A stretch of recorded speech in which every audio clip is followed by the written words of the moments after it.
आदमी है जो समझते थे वो हंसते थे कि इनको 4 शब्द याद। एक बार ट्रेन में जा रहे थे,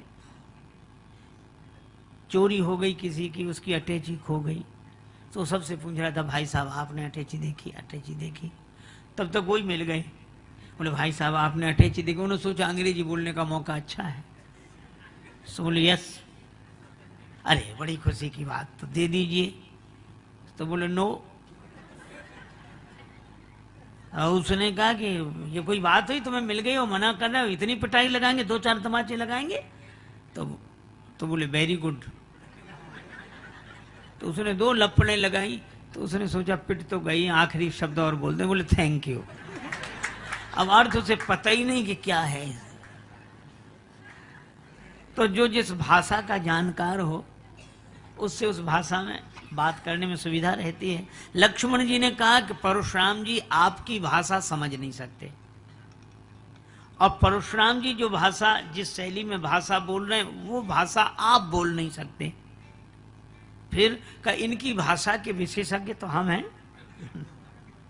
आप हमें आज्ञा दीजिए। राम जी मुस्कुराकर रह गए। लक्ष्मण जी प्रभु चरणों में प्रणाम करके गए और परशुराम जी से कहा कि महाराज आप दुखी क्यों हैं? परशुराम जी बोले लो और सुनो, इन्हें अब तक यही पता नहीं है कि हम दुखी क्यों हैं। अरे ये धनुष टूट गया है। अच्छा धनुष टूट गया तो आप क्यों टूटे जा रहे हैं? क्या आप धनुष हैं? नहीं नहीं, वो बात तो नहीं है, लेकिन अच्छा तो आपका है धनुष? नहीं हमारा नहीं। अच्छा हमारे गुरु जी का है। अच्छा तो गुरु जी ने इसकी रखवाली आपको दी थी क्या? नहीं नहीं उन्होंने भी नहीं, उन्होंने जनक जी को दिया और जनक जी ने तोड़वा दिया। हाँ फिर आप काहे को परेशान हो? परशुराम जी सोचने लगे कि बाल कह तो ठीक रहा है, हमारा धनुष है नहीं, और हम धनुष के टूटने से इतने दुखी क्यों? कई बार आपको ऐसे लोग मिलेंगे, हम लोगों को तो प्राय मिलते हैं, कहते महाराज हम बहुत परेशान हैं, बहुत परेशान हैं महाराज, हम बहुत परेशान। उनसे पूछो क्यों परेशान हो, तो कहते हमें खुद समझ में नहीं आता कि हम क्यों परेशान हैं। अच्छा बोलो समझ में आ जाए तो आधी से ज्यादा परेशानी कम हो जाए, पर उन्हें समझ ही नहीं आता। रोगी पीड़ा का अनुभव करता है पर रोग कौन सा है ये तो वैद्य बताते हैं। लक्ष्मण जी जीवाचार्य हैं। लक्ष्मण जी ने कहा इस रोग का कारण मैं बताऊं आपको? परशुराम जी ने कहा नहीं मैं धनुष टूटने से दुखी हुआ हूं। लक्ष्मण जी ने कहा हमने बचपन में बहुत से धनुष तोड़े, तब तो आप नाराज होते हुए आए नहीं, इसी धनुष पर क्यों? देखो बड़ा सुंदर संकेत है, इसको बोलते हैं आसक्ति। इसका नाम है आसक्ति। ये कभी भी आ सकती, कैसे भी आ सकती, कहीं से भी आ सकती, बल्कि आसानी से आ सकती, मुश्किल से जा सकती। ये ममता, इस धनुष से आपकी ममता है ना? अच्छा देखो हम लोग अखबार पढ़ते हैं सवेरे सवेरे, उसी समय जलपान करते हैं, चाय लेते हैं, 2-4 मित्र इकट्ठे होकर चाय पी रहे, अखबार पढ़ रहे, अरे ट्रेन दुर्घटना, कितने 50 आदमी मर गए। अरे ज्यादा मरे होंगे, अखबार में कम छापते हैं। अब 50 मर गए, कम कम छापते, ज्यादा मरे होंगे, कम से कम 100-200 आदमी मरे होंगे। आपने चाय नहीं ली, अब 100-200 मर गए। अच्छा दुख हुआ क्या कि थोड़ी देर मौन रहते या आंसू आ जाते? नहीं नहीं, तब तक अरे अभी भूकंप आया तो उसमें हजारों मर गए थे। कोई आप बिस्कुट लो, हजारों मर गए, बिस्कुट ले। 200 बता रहे हैं, ज्यादा कम से कम 500 मरे होंगे, आप नमकीन लो, चाय लो। अच्छा बोलो ऐसी बातें करते कि नहीं? हमें बिल्कुल ऐसे आराम से पढ़ते रहते हैं। अच्छा वही आदमी, आप सोचो अगर अपना परिचित बेटा या कोई प्रियजन बीमार हो, अस्पताल ले गए हों रात को, बहुत दिन के 2 बज गए, पानी तक नहीं पिया। और कोई कहता अब डॉक्टरों ने कंट्रोल कर लिया, अब कोई खतरा नहीं है, अब ऐसे अब आपने सवेरे से कुछ खाया पिया नहीं, कुछ खा लो। तो रो कर कहेंगे तुम्हें खाने पीने की पड़ी, हमें पानी पीने तक का मन नहीं है, पहले बताओ कैसे। 1000 मर गए तब कुछ नहीं, 500 मर गए तब कुछ नहीं, एक तो बीमार ही है, अभी कुछ नहीं हुआ उसे। यही हमारे मन की, हम फूल चुनने आए थे बागे हयात में और दामन को खाक जार में उलझा के रह गए। यही हमारी ममता है। कबीरदास जी कहते हैं ममता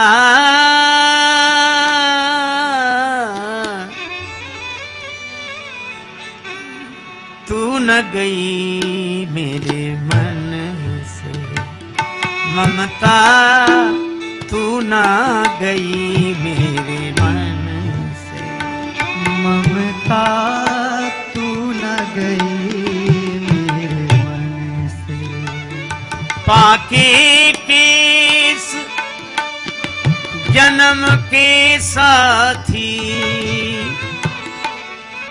पाके केस जन्म के साथी, ज्योति गई नैनन ते, ममता तू ना गई मोर मन।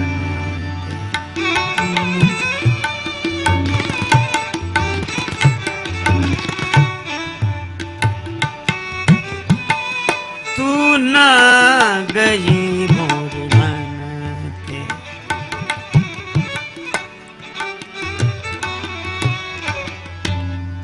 ये ममता, लक्ष्मण जी ने कहा यही है आपको, यही धनु पर ममता के ही हेतु। अब केवल ममता होती तो परशुराम जी इलाज करा लेते या बात मानते, लेकिन एक दूसरी बीमारी भी है, वो है अहमता।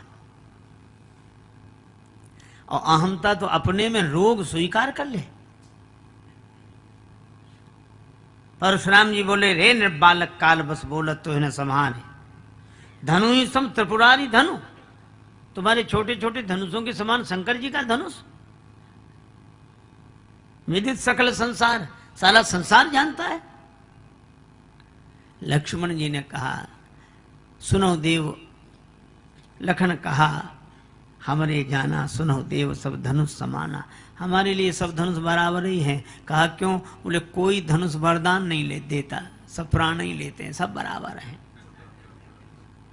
लक्ष्मण जी समता की बात कर रहे हैं और परशुराम जी ममता, यही धन पर।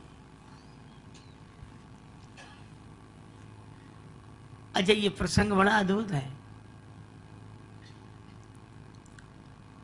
परशुराम जी ने कहा, बोले चितय परसु की ओरा, अभी तूने हमारा स्वभाव नहीं देखा और देख रहे फरसे की तरफ। मेरा स्वभाव सुना नहीं है ताकि तुम भी फरसे की तरफ देखो। पर लक्ष्मण जी ने उधर देखे नहीं। कुछ लोगों को दिखाने की बड़ी आदत होती है। एक गांव में एक सज्जन को अंगूठी मिली शादी में, तो जहां भी जाएं हाथ हिला हिला के बात करें, और आपका स्वास्थ्य कैसे, और आप कैसे। अब लोग देखेंगे भाई होगा। एक दिन गई मिठाई वाले की दुकान पे, पंडित जी की दुकान, पंडित जी स्वस्थ, चद्दर डाले बैठे, और ये लड्डू कैसे दिए, ये पेड़े कैसे दिए, जलेबी कैसे दिए, ऐसे। पंडित जी ने देखा कि अंगूठी दिखा रहा है ऐसे बार बार, तो पंडित जी बड़ा बाजूबंद बांधे थे हाथ में, तो जो वो ऐसे दिखाए ये कितने दिए। सो पंडित जी ने ऐसे चद्दर उठाया और ऐसा हाथ किया, बोले सभी एक भाव है, ले जाओ जैसे लेना हो, सब एक भाव है। अरे भाई, परशुराम जी भी फरसे की तरफ देख रहे हैं। बोले चितय परस की ओर आगे, ताकि ये भी देखें। लक्ष्मण जी ने देखा ही नहीं। तब परशुराम जी खुद बोले परस विलोक महीप कुमारा, मेरा फरसा देख। अब यहां भी कितनी मर्यादा की बात है। लक्ष्मण जी ने कहा यह बड़ी कृपा है भगवान की कि हम आपका फरसा नहीं देख रहे हैं। फरसा देखते तो कभी का झगड़ा हो जाता। तो ये झगड़ा रुका क्यों है? का झगड़ा इसलिए रुका है क्योंकि हम आपका फरसा नहीं देख रहे हैं, हम तो आपकी जनेऊ देख रहे हैं। भृगुसुत समुझ जनेऊ बिलोकी। आप महाराज भृगुवंशी हैं, ब्राह्मण हैं, आपका यज्ञोपवीत देखकर हम हाथ जोड़े हुए हैं।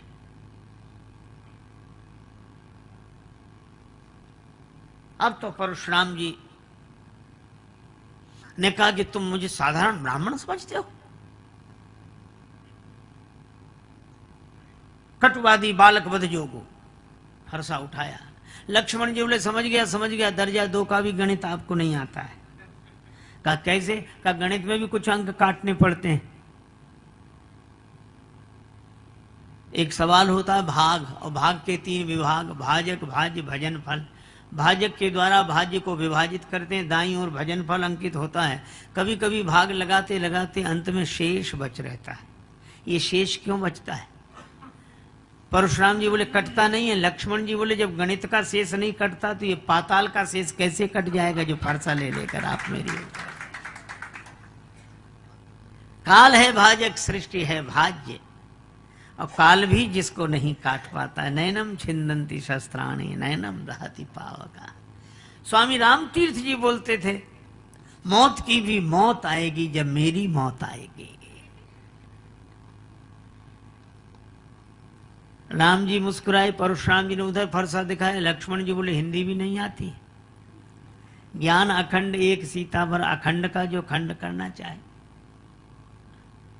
राम जी ने लक्ष्मण जी को डांटा, पर कैसे? आंखों से। नैन तरे रे राम। अच्छा हमारे लक्ष्मण जी इतने बढ़िया हैं कि 2 हटा दिए।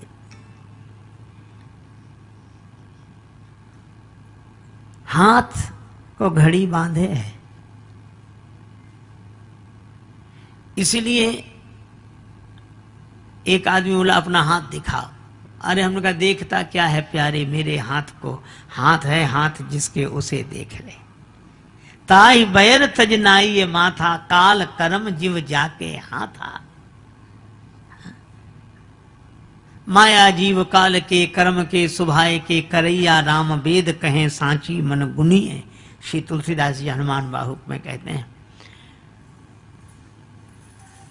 अब परशुराम जी से फरसा नहीं चल रहा है, क्योंकि हाथ चले तब तो फरसा चले। हाथ ने चलना बंद कर दिया, बहा ही ना हाथ।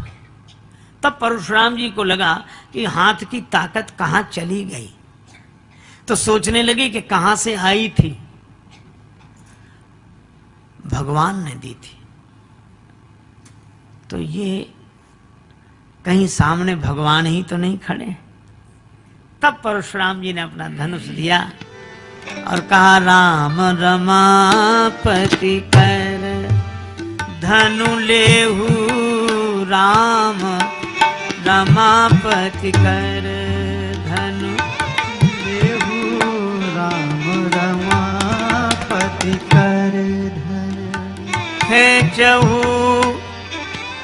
मोर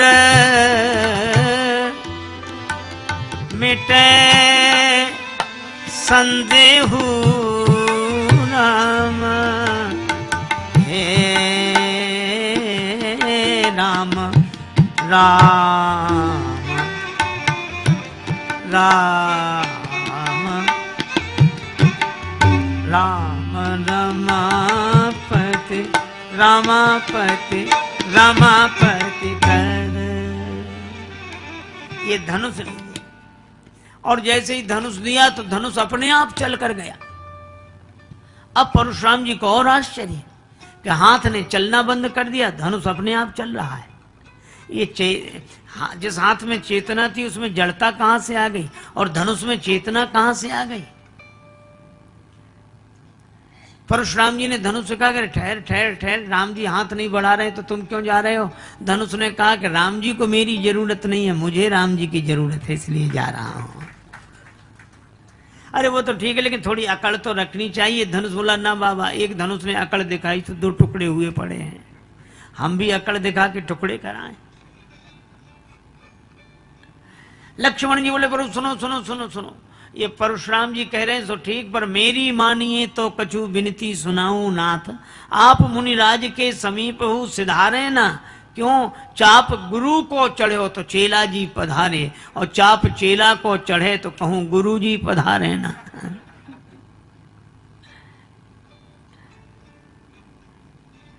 राम जी ने कहा सो तो ठीक है, आने दो। धनुष आया। अब परशुराम जी बोले, परशुराम मन विस्मय भयऊ कि ये कैसे परिवर्तन हुआ। तब बड़ी सुंदर बात श्री लक्ष्मण जी ने कही कि परशुराम जी महाराज आगे देख लो ये कौन खड़े हैं। कहा कौन?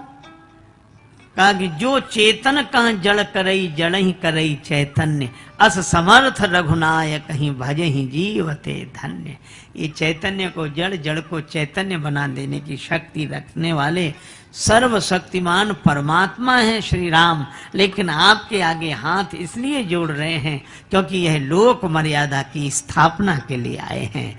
लोक मर्यादा का आदर करते हुए यह अपने जीवन की लीला प्रस्तुत कर रहे हैं। तब परशुराम जी प्रभाव जान गए और राम जी ने कहा कि अब इस धनुष पर ये बाण तो चढ़ा, इसका लक्ष्य। परशुराम जी ने कहा कि राम जी, एक तो मेरी जो गति है मन के समान उसे सुरक्षित रहने दीजिए, इस बाण से मेरे पुण्य नष्ट कर दीजिए। पुण्य? लक्ष्मण जी ने कहा पाप क्यों नहीं नष्ट कराते हो? परशुराम जी बोले पाप तो राम जी के दर्शन से ही नष्ट हो गए, अब पुण्य ही बचे हैं, तो इन पुण्यों का अभिमान मेरे जीवन में न रहे। और तब भगवान वैसे ही करते हैं। और कई जय जय जय रघुकुल केतु, रघुपति गए बन ही तप हेतु। श्री लक्ष्मण जी की भी वंदना की, अर्थात गुरु वंदना भी, भगवत वंदना भी। उसके बाद तपस्या के लिए वन में परशुराम जी महाराज गए। अब इससे लाभ यह हुआ, यह लीला भगवान परशुराम ने की और राम जी ने की, पर जितने ही हल्ला मचाने वाले लोग थे, ओ ऐसा करो और वैसा करो और वैसा, एक के आने से ही सब ठीक हो गए और वह एक ही वातावरण शांत हो गया। यह है राम जी सब सहन करते हैं। और सबसे बड़ी बात यह है कि भगवान वे जो सब कुछ सहन कर सकें, सह सकें।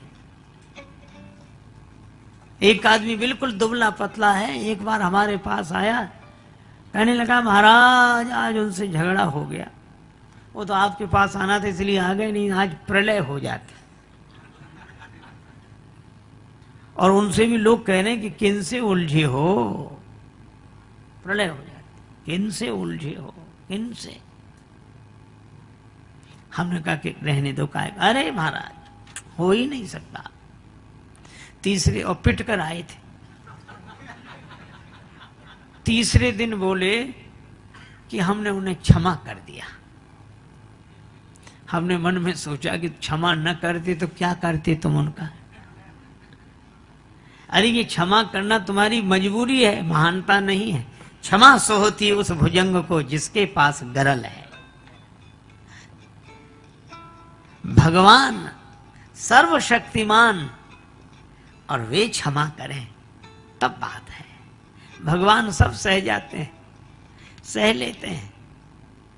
अच्छा देवता भी जय बोलने के लिए हमेशा तैयार रहते हैं, लेकिन यहां नहीं बोले, बोले ही नहीं।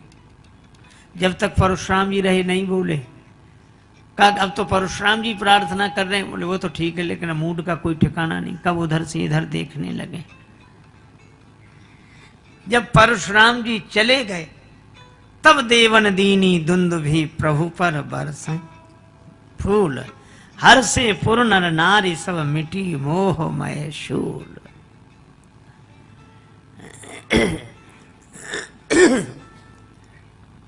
तब देवताओं ने धुंध भी आदि बाजे बजाए। यह भगवान की मर्यादा, श्री राम जी की मर्यादा। लेकिन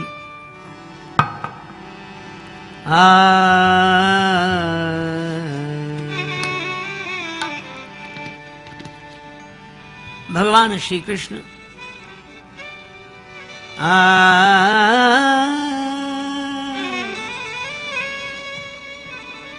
श्री गिरिराज गोवर्धन की परिक्रमा में एक संत तपस्या भजन कर रहे हैं, भगवान के आश्रित रहकर, राधा कृष्ण राधा कृष्ण राधा कृष्ण, बस यही उनका नियम। बाबा एकांत में बैठे आंसू बहाते रहते,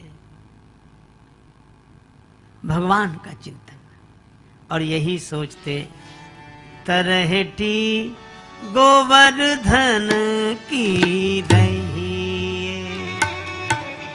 तरहटी गोवर्धन की रही,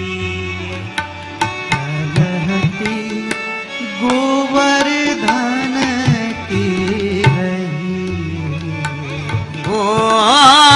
गोवर्धन की रहिए, तरहटी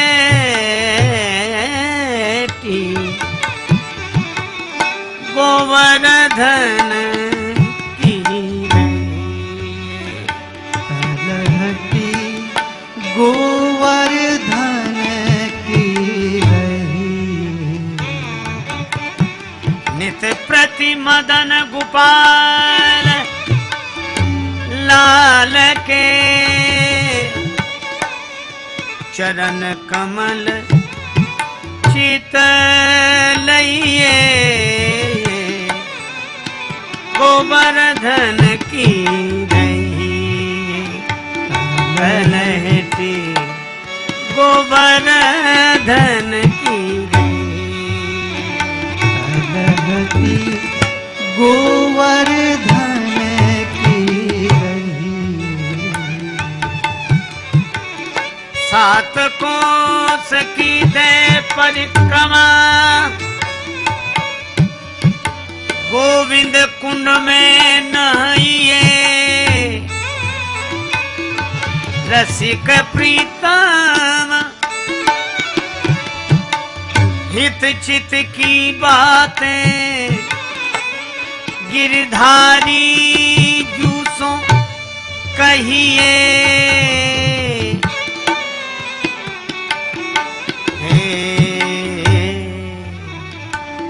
तरहटी गोवर्धन की रही, तरहटी गोवर्धन की रही,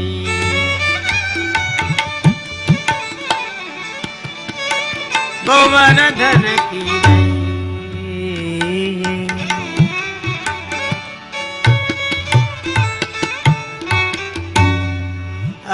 गिरिराज गोवर्धन की तलहटी में निवास, नित प्रति मदन गोपाल लाल के चरण कमल चित दइए, मानसी गंगा नहाइए, गोविंद कुंड में नहाइए, रसिक प्रीतम हित चित की बातें गिरधारी जूसों कहिए, तरहटी गोवर्धन की रहिए, लताओं में ब्रज की गुजारा करेंगे, सदा श्याम श्यामा पुकारा करेंगे, कर करवा कामरी कांधे कुंजन मांझ बसेरो, ऐसो कब करी हो मन मेरो, ब्रजवासिन के टूक भूख में घर घर छाछ महेरो, भूख लगे तब मांग खाऊंगो गिनू न सांझ सवेरो। इसी भाव से श्री गिरिराज गोवर्धन की परिक्रमा में निवास करने वाले संत राधा कृष्ण राधा कृष्ण राधा कृष्ण, नेत्र सजल भगवान का चिंतन, यही करते करते सो जाते, जागते तो फिर राधा कृष्ण राधा कृष्ण। एक दिन बाबा बैठे थे, दूर गौएं चरते दिखाई दी, बाबा देख रहे हैं इसी तरह हमारे गोपाल लाल गौचारण करते हैं। तब तक देखा कि उन गौचारण कराने वाले ग्वालों में से 2 बालक बाबा के पास आए, एक बालक एक बालिका, बड़े छोटे छोटे। बाबा ने देखा गौ चराने वाले हैं और वे हैं भगवान श्री राधा कृष्ण, पर बाबा नहीं पहचान पा रहे। भगवान तो ऐसी चतुराई से आते हैं, आ गए और बाबा को देख के भगवान अपनी ब्रज की बोली में बोले, बाबा ने को मोए पानी पियाए दे। बाबा बोले, लाला पियो करवा से जल। ओ करके भगवान ने जल पिया। फिर जो बालिका थी उसकी ओर देखकर बोले, बाबा ये मेरी बउए पियाए दे। बाबा खूब खिलखिला के हंसने लगे। बाबा ने कहा, लाला अभी तेरे दूध के दांत तो टूटे नहीं, ये बहू कहाँ से आए गई? सो श्री राधिका जी ने कहा, ना बाबा मैं आकी बहू ना है, मैं तो गैया चराए वे आई, यो तो मोको बीच ते बगदाए लायो। बाबा बहुत खिलखिला के हंसे। दोनों ने जल पिया, भगवान ने भी, श्री राधिका जी ने भी, और बाबा प्रसन्न हो रहे हैं। थोड़ी देर में अदृश्य हो गए दोनों। अब बाबा रोने लगे, कहाँ गए, हमको छल कर चले गए, हमको छल कर चले गए। दिन भर रोते रहे। रात्रि को सोए तो स्वप्न में श्री राधा कृष्ण प्रकट हुए और भगवान ने कहा कि बाबा हम ही थे, भजन कर तो रहे फिर मिलेंगे, भजन कर तो रहे फिर मिलेंगे। और कितने, अब देखो कितनी सहजता से भगवान प्रकट हो जाते हैं। भक्त का भाव हो भगवान के प्रति। और इसी तरह भगवान की अनेक ललित लीलाएं हैं। एक बार की बात सुनो, भगवान कृष्ण कहते हैं, अनन्यास चिंतयन्तो माम यह जना पर्युपासते तेसाम नित्याभियुक्ता नाम योग क्षेमम बहाम्यहम। जो अनन्य भाव से मेरा होकर रहता है उसके नित्य योग क्षेम की व्यवस्था मैं करता हूं। कोई भगवान के शरणापन्न होकर देखे। अच्छा देखो भगवान योजना कितनी बड़ी बनाते हैं और कहां से कैसे। मन में अर्जुन मन में हनुमत राम बसाए, अर्जुन को श्याम सुहाए। दोनों योद्धा एक समान रे, जैसे अर्जुन है वैसे हनुमान रे, जैसे अर्जुन है वैसे हनुमान।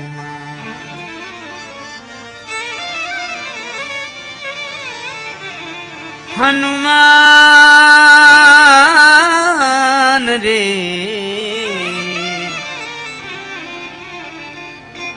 जैसे अर्जुन हैं वैसे हनुमान।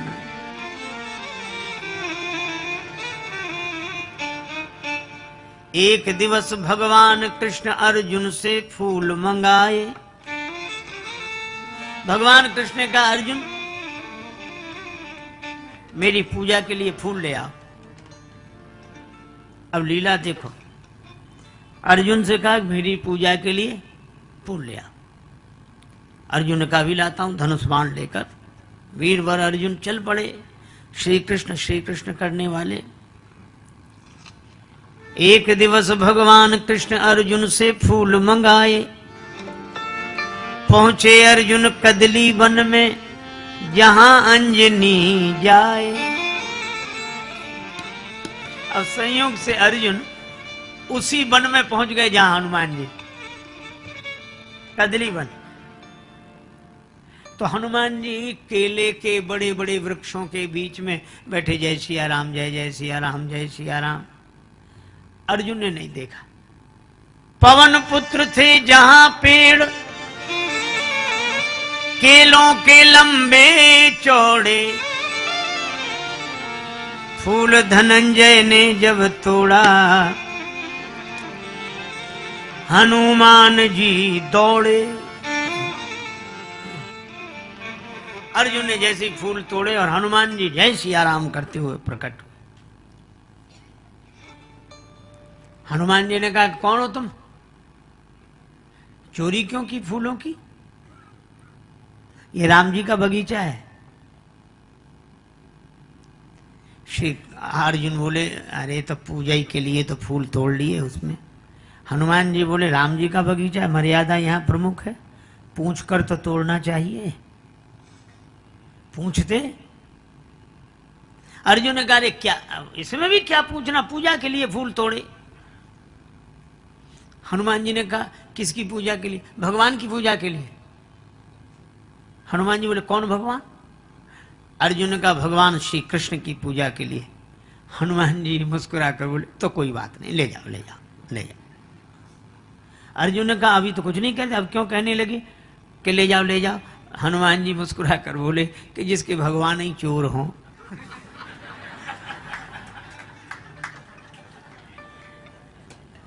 वो ले जाए फूल, कोई बात नहीं, कोई बात नहीं।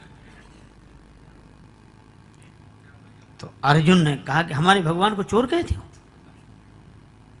अरे उन्हें तो सब चोर कहते हैं। अब हनुमान जी ने तो किया विनोद। अब अर्जुन बोले कि मैं राम जी को अच्छी तरह जानता हूं। क्या है राम जी में? धनुष बाण लिए रहते हैं। इतनी शक्ति नहीं थी कि धनुष पर बाण चढ़ा के समुद्र पर पुल बांध देते। बंदरों को बुलवाया, पत्थर पहाड़ ढुलवाए। अब मेरे पास धनुष बाण है, अभी चलो मैं समुद्र पर पुल बना के दिखा दूं अभी। हनुमान जी मुस्कुराए। राम जी के कई बंदर उस पुल से पार गए थे। हाँ तो हनुमान जी बोले, तुम जो पुल बनाओ उस पर से राम जी का ये एक बंदर पार हो जाए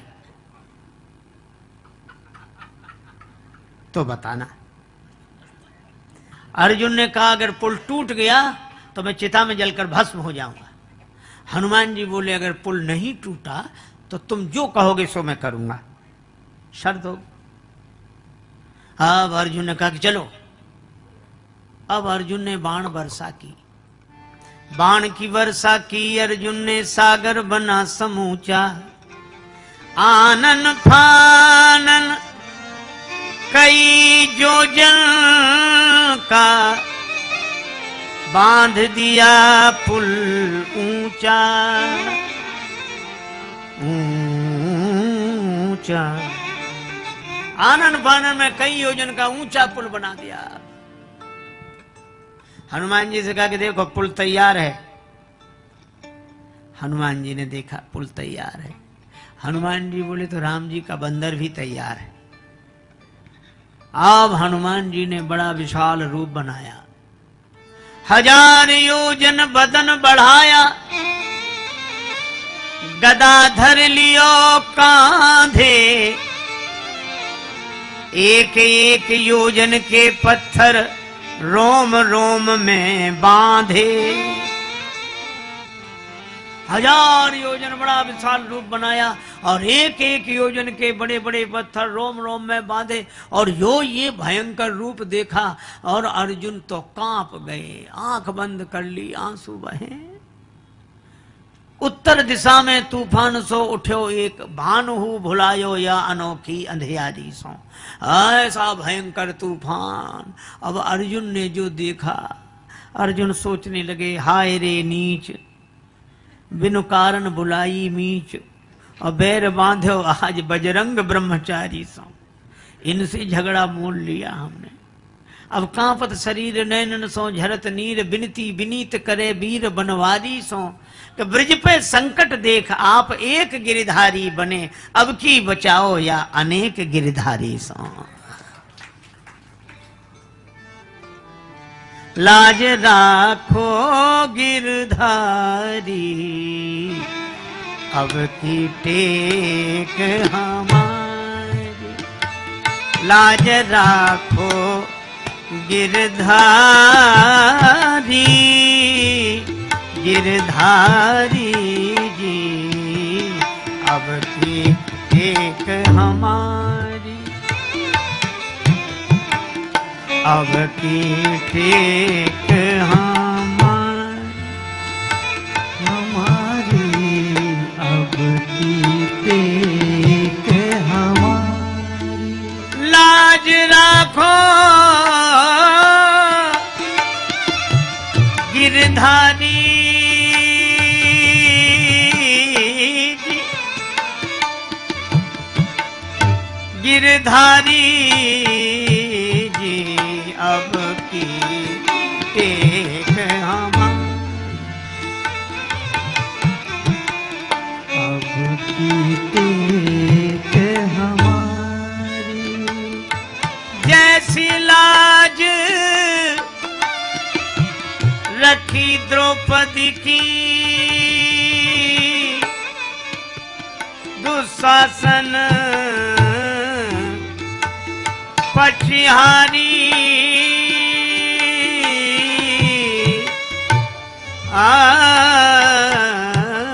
राम खेचत खेचत दो भुज थाके, होन नदी ने उघारी, बढ़ायो चीर मुरारी, अब की टेक हमारी, अब की टेक हमारी। अर्जुन प्रार्थना कर रहे, लेकिन हनुमान जी उसी रूप में जो आए और जो चरण पुल पर रखा तो चले उसोगा पाताल तुरंता, पुल का पता ही नहीं कहां गया। अब अर्जुन ने देखा हनुमान जी सामने, अर्जुन जी, अर्जुन ने कहा मैं चिता में जलकर भस्म होऊंगा, मैंने वचन दिया था पुल टूट जाएगा तो मैं जलकर भस्म होऊंगा। हनुमान जी बोले मरो मत, जिंदगी बड़ी कीमती है। अर्जुन ने कहा तो हार स्वीकार करके हम जिंदा हैं। हनुमान जी बोले हमारे तुम्हारे बीच की बात है, हम किसी से नहीं कहेंगे। अर्जुन ने कहा नहीं अब तो मैं मरूंगा, चाहे जो कुछ हो जाए, और बस लकड़ी और चिता। अब हनुमान जी ने भी सोचा कि ये तो बड़ा झंझट हो गया। अब अर्जुन माने नहीं, तो अब हनुमान जी प्रार्थना करने लगे, लाज राखो गिरधारी, अब की टेक हमारी, अब की टेक हमारी, लाज राखो गिरधारी, अब की टेक हमारी,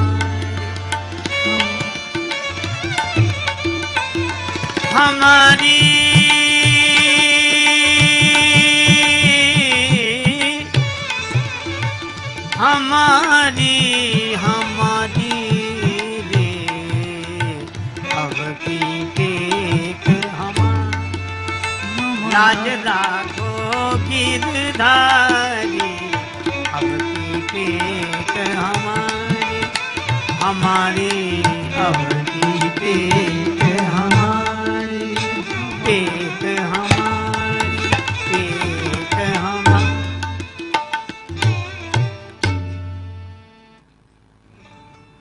तब तक देखा कि अर्जुन बिल्कुल तैयार, तो भगवान श्री कृष्ण वृद्ध ब्राह्मण के रूप में प्रकट हो गए। और जैसे वृद्ध ब्राह्मण के रूप में प्रकट हुए तो हनुमान जी ने भी हाथ जोड़े, अर्जुन ने भी ब्राह्मण देवता को प्रणाम किया। ब्राह्मण देवता बोले भक्तराज ये आग क्यों जलाई, भोजन बना रहे हो क्या? भोजन बनाओ तो हम भी सम्मिलित रहेंगे। अर्जुन बोले महाराज अब तो भोजन बनाने ही वाला जा रहा है। क्यों? महाराज मैंने कहा था मैं पुल बनाऊंगा, और हनुमान जी ने कहा था हम तोड़ देंगे। हमने कहा तुम पुल तोड़ दोगे तो हम चिता में जलकर भस्म हो जाएंगे, और इन्होंने पुल तोड़ दिया। तो धर्म पर हमें प्राण देना चाहिए कि नहीं? वचन पर प्राण देना चाहिए, क्षत्रिय को आन पर प्राण दे देने चाहिए, और इसलिए मैं जल रहा हूं, आप बताओ। सो ब्राह्मण देवता बोले अवश्य, धर्म पर प्राण तुरंत दो, आन पर तो प्राण। हनुमान जी ने मन में सोचा कि ये और जल्दी मारेंगे इसे, ये बेचारा जैसे तैसे समझता भी, ये धर्म की दुहाई दे दे के मार डालेंगे इसे, मार। भगवान से प्रार्थना की तो भगवान क्या बोले, लेकिन एक बात बताओ, क्या तुम दोनों ने शर्त लगाई? हाँ लगाई। निर्णय करने वाला तीसरा कौन था? बोले तीसरा तो कोई नहीं, हम ही लोग थे। भगवान बोले वाह, ये कोई नियम होता? निर्णय है, निर्णय करने वाला तीसरा होता है। हाँ ये बात तो है, दोबारा पुल बनाओ। और फिर हनुमान जी उसे तोड़े तो चिता में जलकर भस्म हो जाना, और नहीं तोड़ पाए तो तुम जो कहो हनुमान जी माने। हाँ ये बात तो ठीक है। हनुमान जी ने भी स्वीकार कर ली, अर्जुन ने भी स्वीकार कर ली।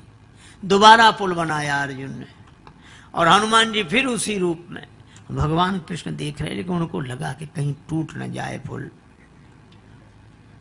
तो भगवान ने एक काम किया, ब्राह्मण के रूप में तो ऐसे प्रकट रहे और कच्छप बनकर पुल के नीचे बैठ गए। और हनुमान जी पार गए, हनुमत लौटे पुल ज्यों का त्यों निहारा, पर फटा बोझ से बदन कमट का बही रक्त की धारा। और ब्राह्मण गायब, और रक्त की धारा कैसी? तो हनुमान जी भी दौड़े, अर्जुन भी, सब गए पुल के नीचे। तो देखा कि वहां श्री कृष्ण भगवान खड़े।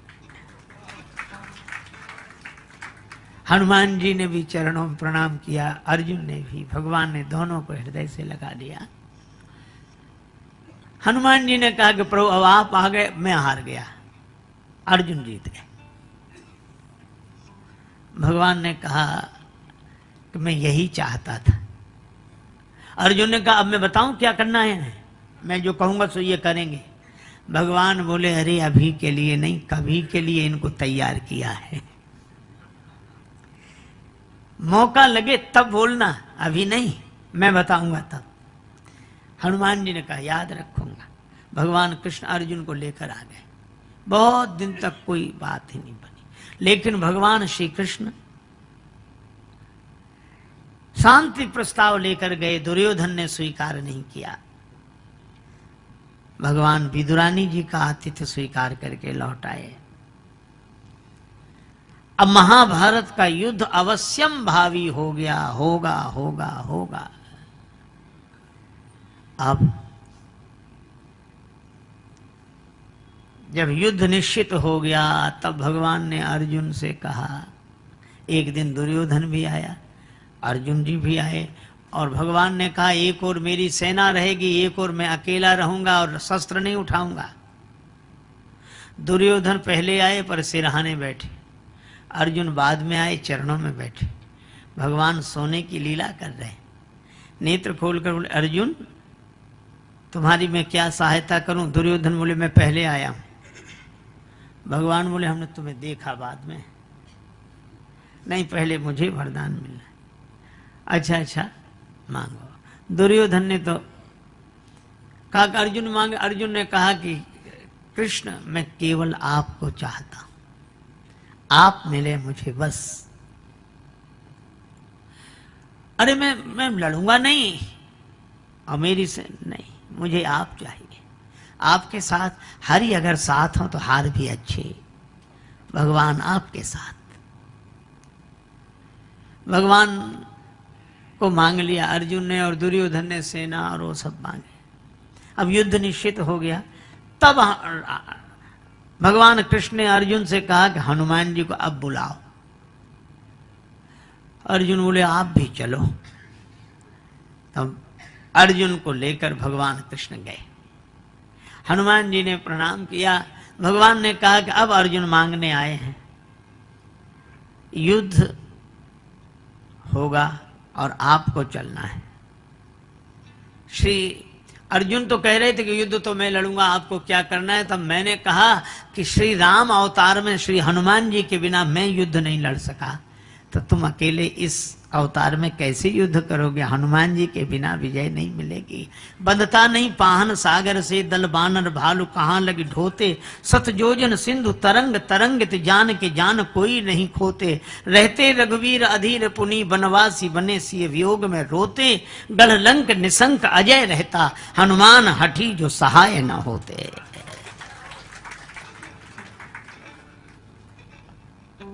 इसलिए हनुमान जी चलो। हनुमान जी ने कहा कि जो आज्ञा, पर हम राम जी के चरणों में रहते हैं। भगवान कृष्ण से कहा कि हम तो राम जी के ही चरणों में रहते हैं। भगवान कृष्ण मुस्कुराकर बोले तो हमारे सिर पे ही बैठ जाना, पर चलो तो।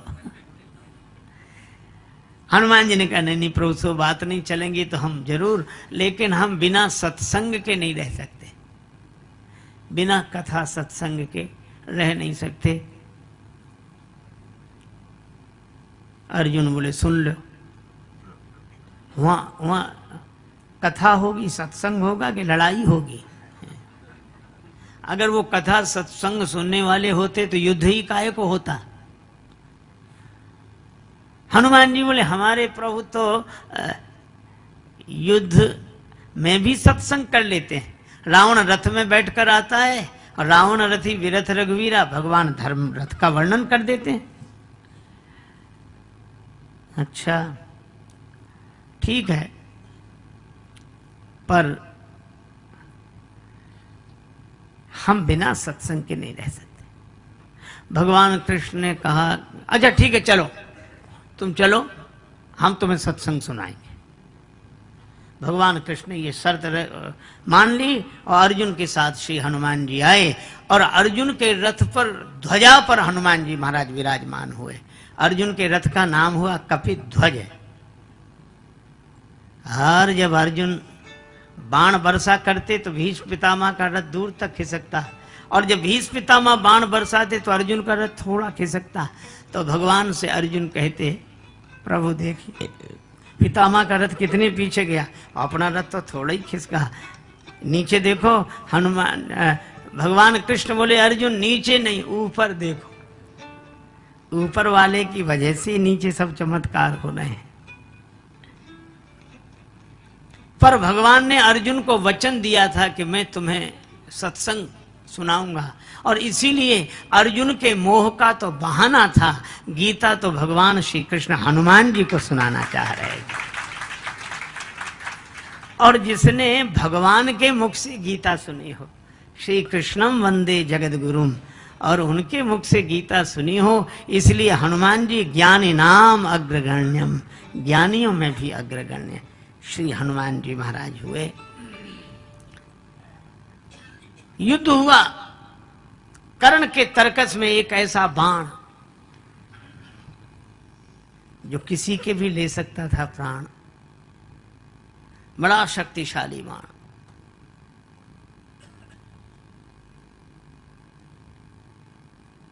उसने कर्ण से कहा था कि मैं इच्छा रूपधारी नाग हूं, बाण बनकर तुम्हारे तरकस में रहूंगा।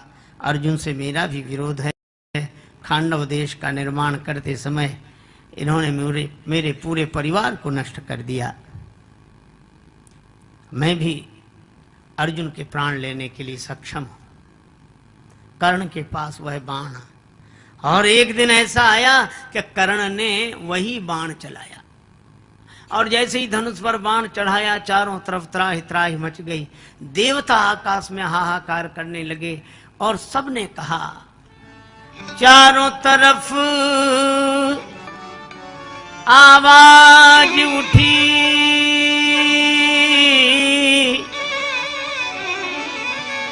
भगवान बचा लो अर्जुन को। भगवान कृष्ण भी बोल उठे, हनुमान बचा लो अर्जुन को। भगवान कृष्ण से सबने कहा हे भगवान अर्जुन को बचाओ, अर्जुन को बचाओ। और भगवान कृष्ण हनुमान जी से बोले हनुमान जी अर्जुन को बचाओ। ये भगवान हनुमान जी से कहते हैं। क्यों? को नहीं जानत है जग में कभी संकट मोचन नाम तिहारो। को नहीं जानत है जग में कभी संकट मोचन नाम तिहारो।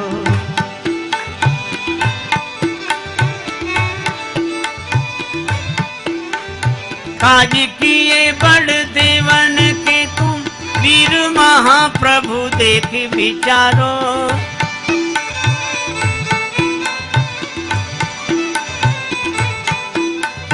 कौन सो संकट मोर गरीब को जो तुम सो नहीं जात है तारो। जो तुम सो नहीं जात है तारो।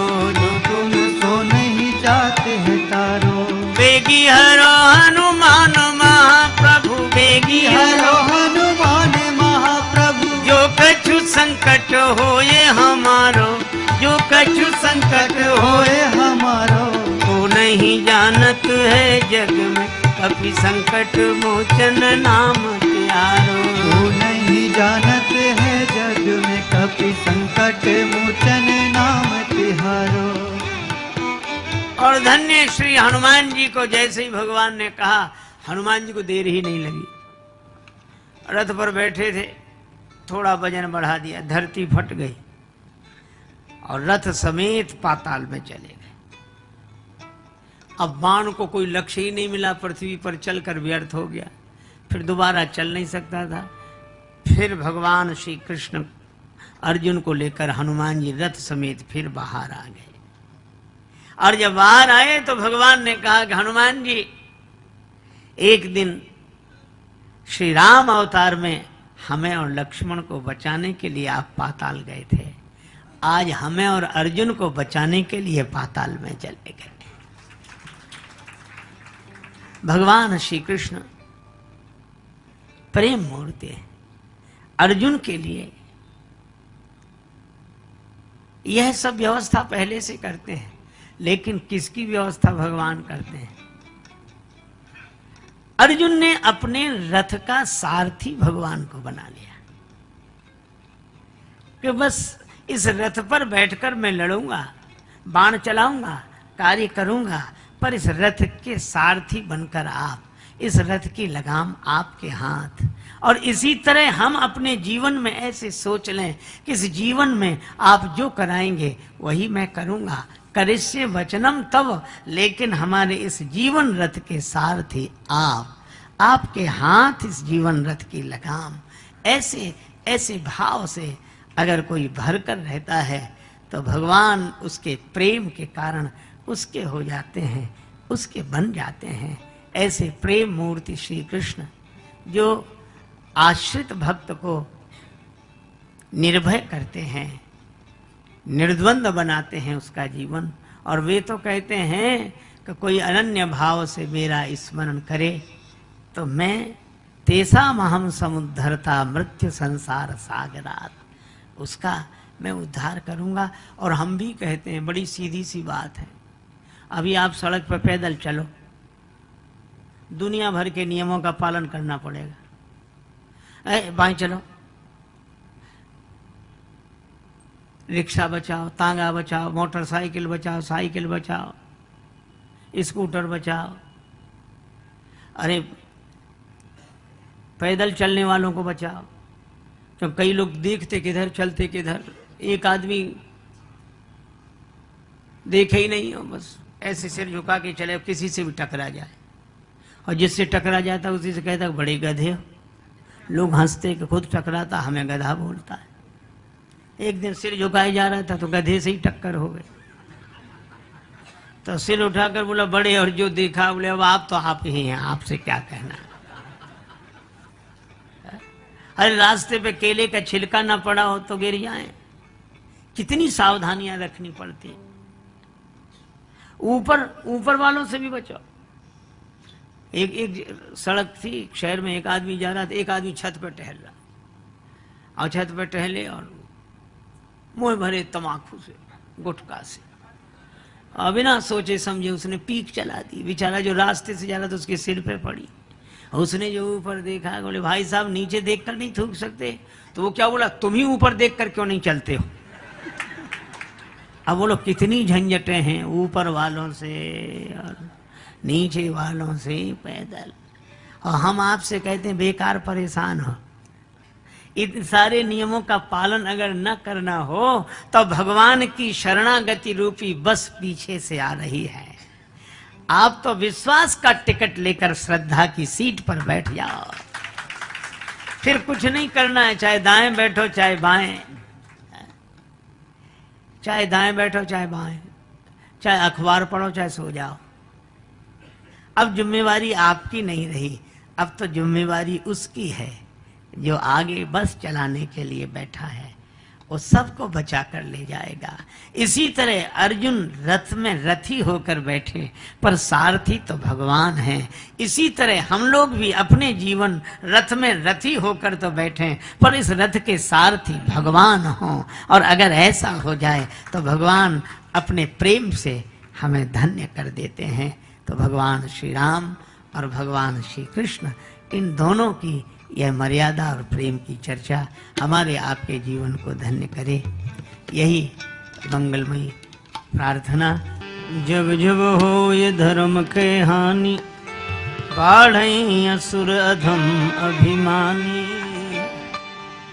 हरे राम राम राम सीता राम राम राम, हरे राम राम राम सीता राम राम राम, हरे राम राम राम सीता राम राम राम, हरे राम राम राम सीता राम राम राम, हरे राम राम राम सीता राम राम राम, हरे राम राम राम सीता राम राम राम, हरे राम राम राम सीता राम राम राम, हरे राम राम राम सीता राम राम राम, हरे राम राम राम सीता राम राम राम, हरे राम राम राम सीता राम राम राम, हरे राम राम राम सीता राम राम राम,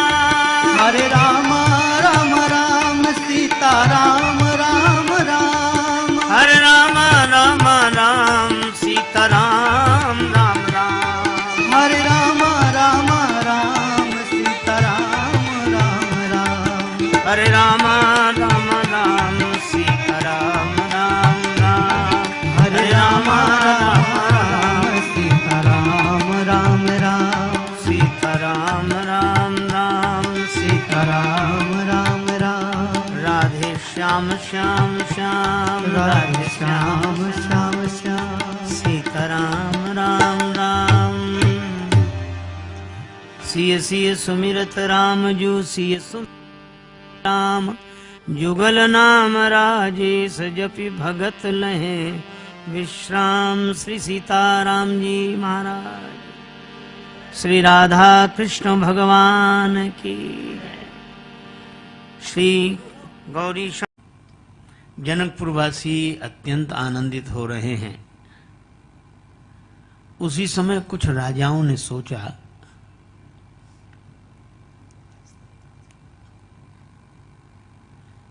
कि यदि हम उपद्रव मचावें तो हो सकता है कि कन्या का पक्ष हमारी ओर हो जाए। अब इन्होंने हल्ला मचाया। एक ने कहा उठो, श्री सीता जी को छुड़ा लो इनसे। अब ये छीनने की वृत्ति क्यों बनी? कर्तव्य का पालन करते, धनुष तोड़ते तो जयमाल तो स्वयं तुम्हारे गले में गिरती, पर जिनसे कर्तव्य का पालन हुआ नहीं उन्हीं में ये छीनने की वृत्ति आती है। छीन लो। हालांकि वो छीनने गया नहीं,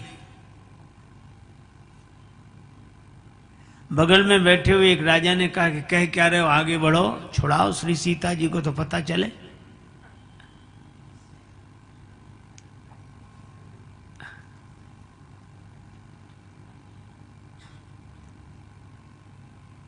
उसने कहा कि कह रहे हो तो आगे बढ़ो, श्री सीता जी को छुड़ाओ तो पता लगे। वो बोला, वाह, हम क्यों जाएंगे, ये तो हम भी जानते कि छुड़ा नहीं सकेंगे। और जब छुड़ा नहीं सकोगे तो कह क्यों रहे हो?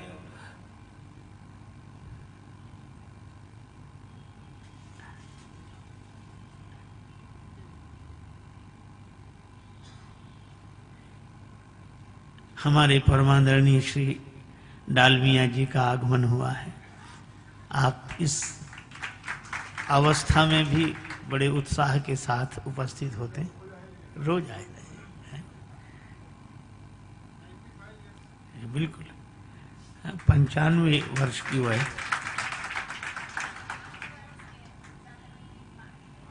अच्छा अच्छा, ठीक है।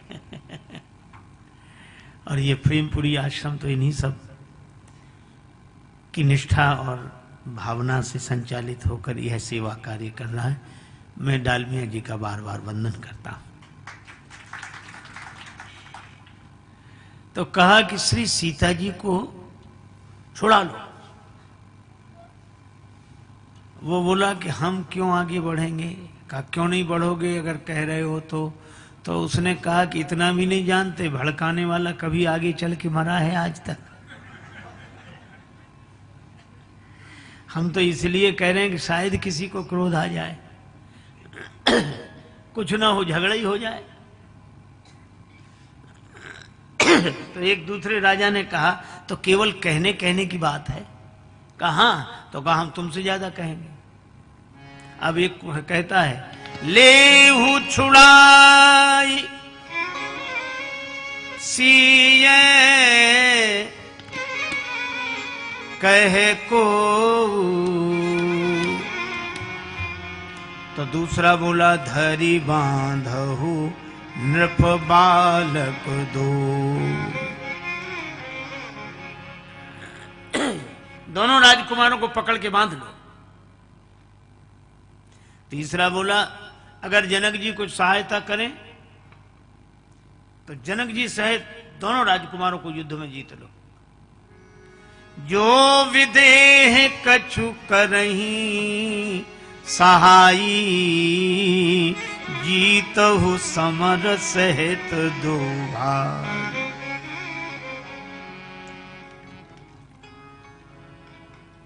केवल बोल नहीं बोलना, बोल नहीं बोलना। करने की क्षमता होती तो धनुष ही ना हिला देते।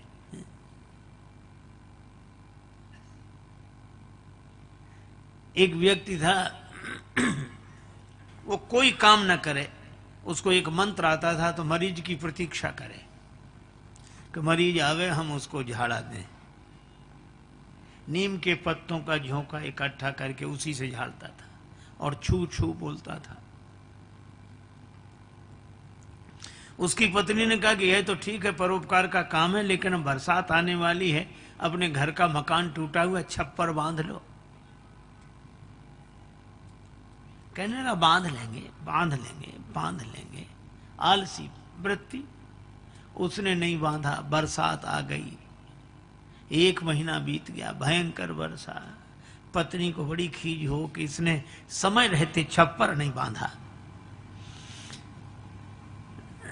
एक दिन एक मरीज आया और मरीज को देखकर वो झाड़ने के लिए बैठा, छू छू करके छू। तो पत्नी किवाड़ के पास खड़ी हो गई कि सुने तो इसका मंत्र क्या है। तो उसका मंत्र मालूम क्या था? वो ऐसे करे छू और फिर बोले, आकाश बांधू, पाताल बांधू, 7 समुद्र बांधू, घाट का घटोई बांधू, मरघट का मसान बांधू, छू। और फिर कहे आकाश बांधो, पाताल बांधो, 7 समुद्र बांधो।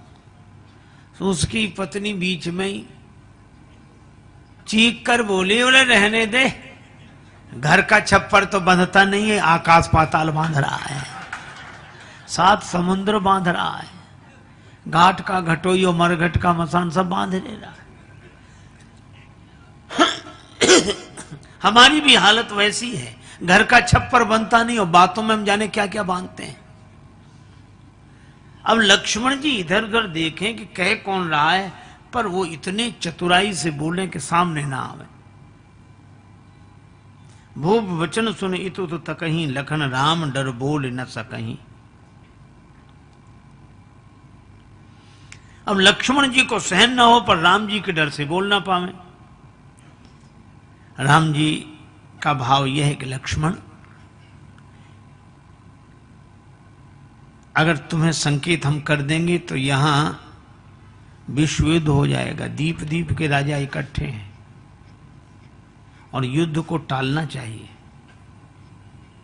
युद्ध को टालना चाहिए। युद्ध के परिणाम बहुत बुरे होते हैं।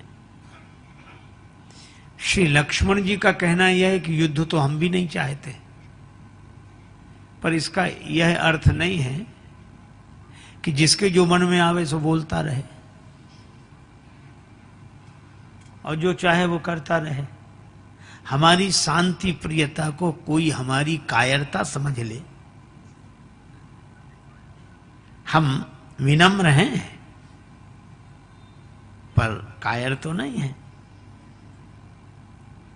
राम जी ने मन ही मन कहा कि लक्ष्मण चिंता मत करो, इनका इलाज तो अभी हम कर देते हैं, अभी। और इसीलिए अब आप देखो, बड़ी महत्व की बात है यह कि शांति चाहिए कि युद्ध चाहिए। शांति निश्चित रूप से चाहिए, लेकिन अहिंसा का यह अर्थ नहीं है कि एक बार एक व्यक्ति एक घटना सुना रहे थे कि एक महात्मा कहीं घूमने निकले।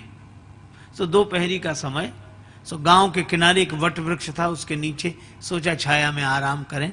जाने लगे तो एक गांव ने कहा, अरे बाबा उस वृक्ष के नीचे नहीं जाना। कहा क्यों? कहा वहां बड़ा भयंकर सर्प रहता है, बहुतों को काट चुका है और आप वहीं जा रहे हो। महात्मा भी बड़े अद्भुत होते हैं। महात्मा बोले कोई बात नहीं, उसे भी समझाएंगे, हम तो सबको समझाते घूमते, उसे भी समझाएंगे। लोगों ने बहुत रोका, महात्मा चले गए और सांप दौड़ा उधर से। महात्मा ने देखा, बोले रहने दे, पता नहीं किस कर्म से तो इस योनि में आया है और इस योनि में भी ऐसा करेगा। महात्मा ने समझाया तो कहानी कहती है सांप समझ गया। महात्मा ने समझा, महात्मा सांप को भी समझा लेते हैं। सांप समझ गया, ये और आश्चर्य है। एक आदमी ने कहा सांप समझ गया। हमने कहा हाँ, क्यों? हमने कहा इसलिए क्योंकि वो आदमी नहीं था।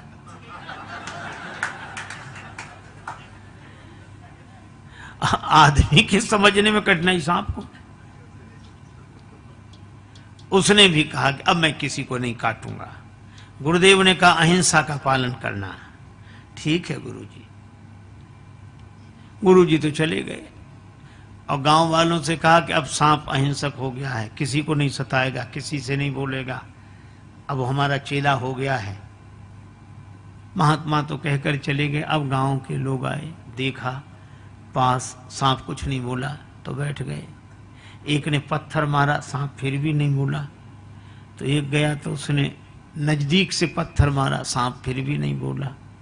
तो एक ने पूंछ पर लात रखी, सांप फिर भी नहीं बोला। तो उसने पूंछ पकड़ के ऐसे उठाया, सांप लटक गया। वो कुछ नहीं बोल रहा था। लड़कों को तो बड़ा मजा आया।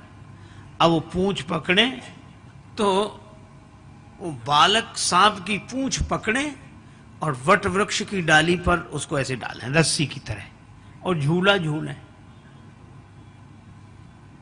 और झूलते झूलते थक जाएं तो घर भोजन करने चले जाएं, भोजन करके लौटें तो फिर झूला झूलें। बेचारे की 5 दिन में ही इतनी दुर्दशा हो गई कि वो तो मरणासन्न हो गया, हड्डी पसली निकल आई। अब जाएं तब। गुरुजी लौटे 6वें दिन। अब देखा कि चेला चेला सो दिखाई ना पड़े कहीं। एक जगह देखा बिल्कुल मरणासन्न पड़ा था। गुरुजी ने कहा रे राम राम राम, तुम्हारी यह दशा हे वत्स किस कुसंग से हुई है? सर्प बोला गुरुजी कुसंग से नहीं, सत्संग से हुई है। गुरुजी बोले सत्संग से? हाँ, आपने ही कहा था किसी को मत काटना। हाँ? किसी को काटना मत, किसी को छेड़ना मत। तो मैं बिल्कुल अहिंसक हो गया तब से। ये बालक रस्सी बनाकर मुझे झूला झूलते हैं, कोई पत्थर मारता है, कोई पांव रखता है, कोई, ये अहिंसा के कारण यह दुर्दशा हुई है। गुरुजी ने कहा, अरे वत्स, हमने तुम्हें काटने के लिए मना किया था, फुफकारने के लिए तो मना नहीं किया था। अगर काटोगे तो दूसरे को हानि पहुंचेगी, और फुफकारना भी अगर छोड़ दोगे तो अपने को कैसे बचाओगे। इसलिए दूसरे को हानि न पहुंचाओ, पर अपने को तो बचाओ। और यही, बिल्कुल यही सिद्धांत रामचरितमानस में एक मर्यादा के रूप में प्रकट हुआ है कि श्री केशवदास जी की रामचंद्रिका में और अन्य रामायणों में परशुराम जी तब मिले जब राम जी की बारात लौटकर अयोध्या आ रही थी, तब मार्ग में परशुराम जी मिले। पर श्री तुलसीदास जी सोचते हैं, जंगल में मोर नाचा किसने देखा। मजा तो तब है जब यहीं आना चाहिए जहां ये लोग बकझक मचाए हुए हैं। और उसी समय श्री तुलसीदास जी कहते हैं, तेई अवसर सुन शिव धनु भंगा, आयो भृगुकुल कमल पतंगा। परशुराम जी आए।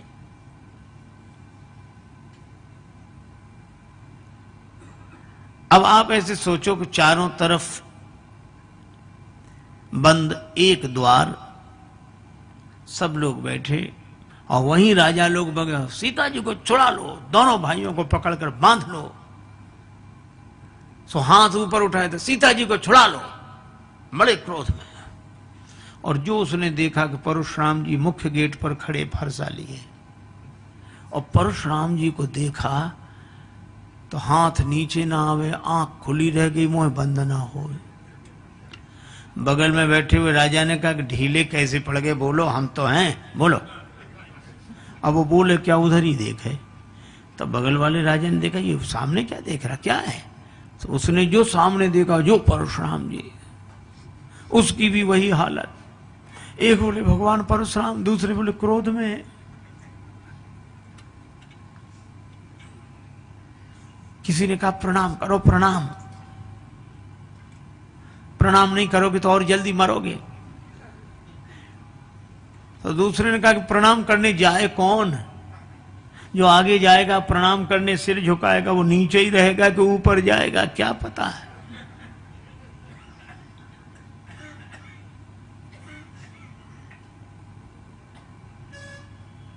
तो कहा कि जो जहां है वहीं से प्रणाम करे। अच्छा, मानस की बड़ी अच्छी परंपरा, पितु समेत ले ले निज नामू, लगे करण सब दंड प्रणामू। पिता का परिचय देते हुए अपना नाम लेकर प्रणाम किया। अच्छा, कई बार मुझे लगता था कि ये कैसी विचित्र परंपरा है, लेकिन ये परंपरा है बड़ी अच्छी।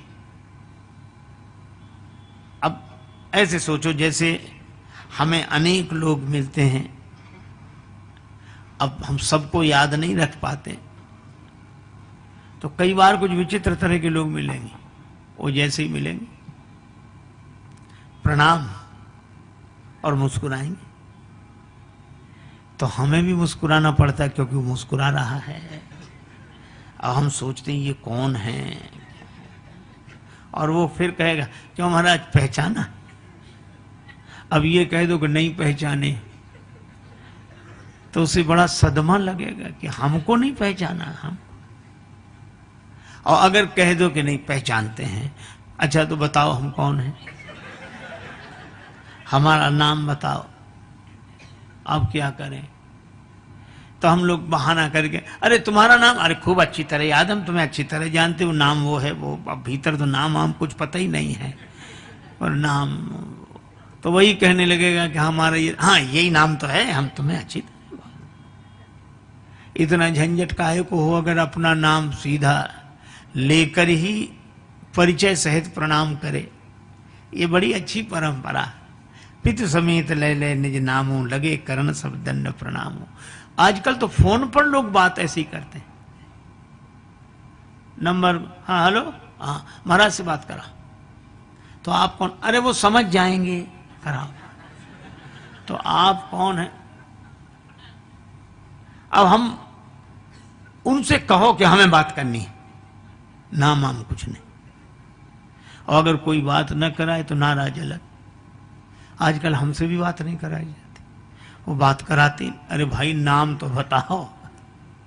तो पितु समेत ले ले निज नामो, लगे करण सब दंड प्रणामो। सबने प्रणाम किया, क्योंकि परशुराम जी को देखकर अरे बाप रे बाप, भृगुपति बिलो की सब भूप उठे कांप। अरे बाप रे बाप, बिलो की सब भूप उठे कांप। अरे बाप रे बाप, रघुपति बिलो की सब भूप उठे कांप। अरे बाप रे बाप, रघुपति बिलो की सब भूप उठे कांप। अरे बाप रे बाप, कोई गे लुकाई कोई भागे चुपचाप। कोई गे लुकाई कोई भाग चुपचाप। कुछ छिप गए, दुबले पतले राजा तो मोटे मोटे राजाओं के पीछे छिप गए। अब मोटे मोटे राजा कहां जाए, कुछ चुपचाप भागे। अब मोटे मोटे राजा बेचारे मजबूरी में बैठे, वो न हिल सकते हैं न डुल सकते हैं। कोई गे लुकाई कोई भागे चुपचाप, और कोई बैठे जैसे सूंघ गया सांप। अरे बाप रे बाप, सब भूप उठे कांप। अरे बाप रे बाप, कोई बैठे जैसे सूंघ गया सांप। अरे बाप रे बाप, रघुपति बिलो की सब भूप उठे कांप। अरे बाप रे बाप, बिलो के सब भूप उठे कांप। अरे बाप रे बाप,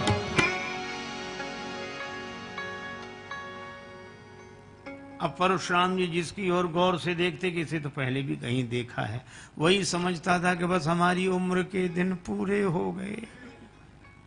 यही सुभाए चितवई हित जानी, सो जाने जनु आय खोटानी। जनक जी ने देखा, श्री जानकी जी को बुलाए, बेटी प्रणाम करो।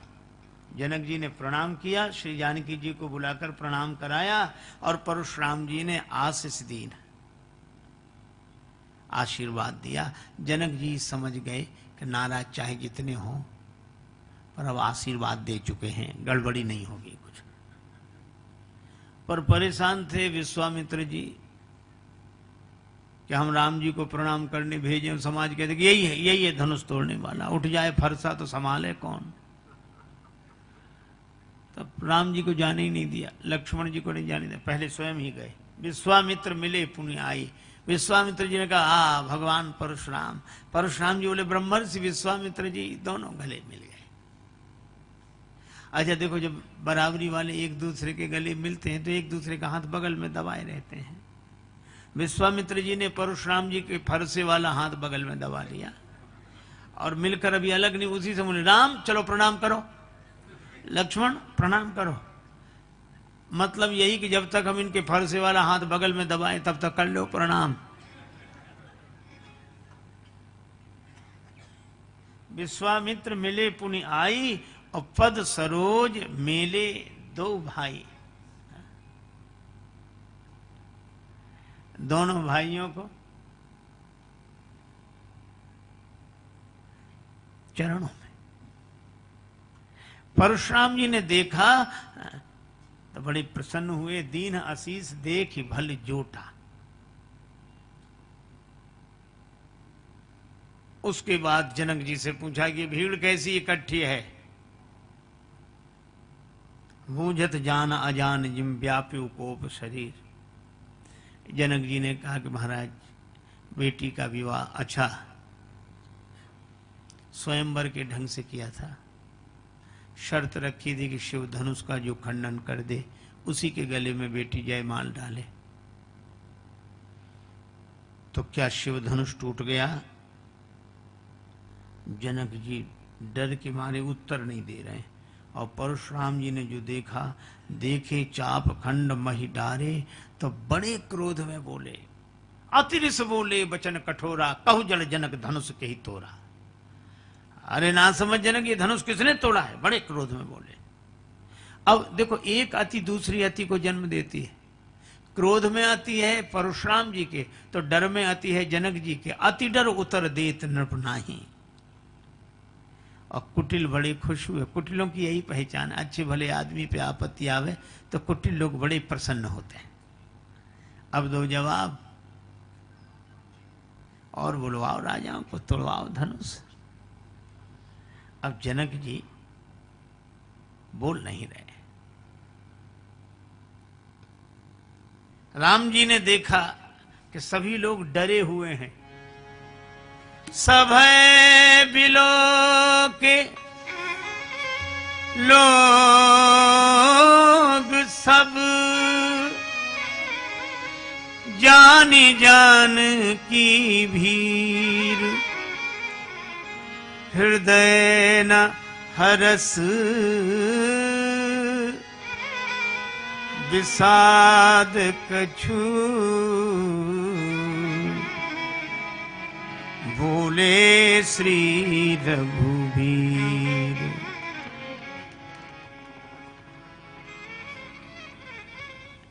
राम जी है। धनुष तोड़ने गए तो हर्ष विषाद न कछु आवा। और पूछा गया कि धनुष किसने तोड़ा, तो हृदय